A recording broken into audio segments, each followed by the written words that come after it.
The delays that we're talking about right now, how much of those are about snow in Chicago versus staffing issues?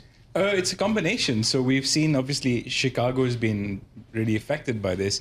I mean, 25% of flights into and out of Chicago are delayed, and 15% are canceled. So it is pretty bad in Chicago, and that's sort of snow. But we also have sort of issues across the US air system, and that's largely on account of the cancellations that are in effect at the moment, as well as the air traffic control shortages that are causing ground stops and delays. So it's a couple of issues that are sort of lining up, and that's sort of having an impact on aviation. And that's sort of this weekend was actually really bad for aviation in terms of cancellations. There were more than 10%, and that's because of the weather and other things. But right. we are seeing this sort of issue continuing as long as this air traffic control shortage continues. And you know, it's interesting. I went and looked at airline stocks as it seemed like we were maybe making progress to the government shutdown ending. We know that there are steps to go before that happens. But I looked at the S&P Super Composite Airline Index. There are about 9 members. 7 are still down on the day.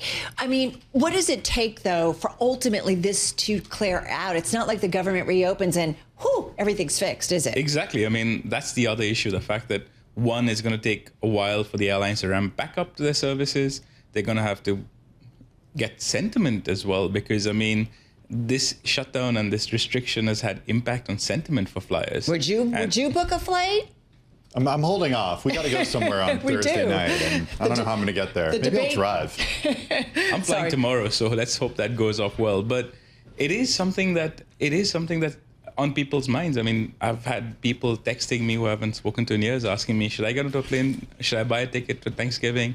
And the simple answer is you don't really know, but there will be an impact. There will be some sort of airlines will be able to ramp back up depending on when the shutdown ends and when they can actually get back to staffing levels.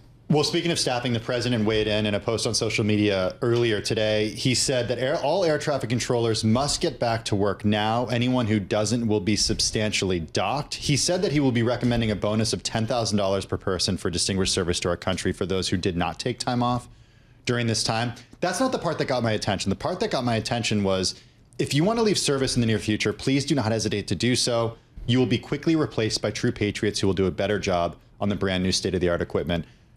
The replacement very quickly, the government has been trying to get air traffic controllers for years.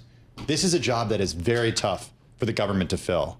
Absolutely. I mean, it takes years to train air traffic controllers. So it's not just about losing staff who are qualified and capable of training for actually manning these skies. You also have the training of air traffic controllers, and they are in the midst of ramping up hiring, but it is a slow process, and you need those instructors to be, the air traffic controllers to be well qualified and ready to handle the airspace. So it isn't quite as simple as replacing someone who is not willing to work.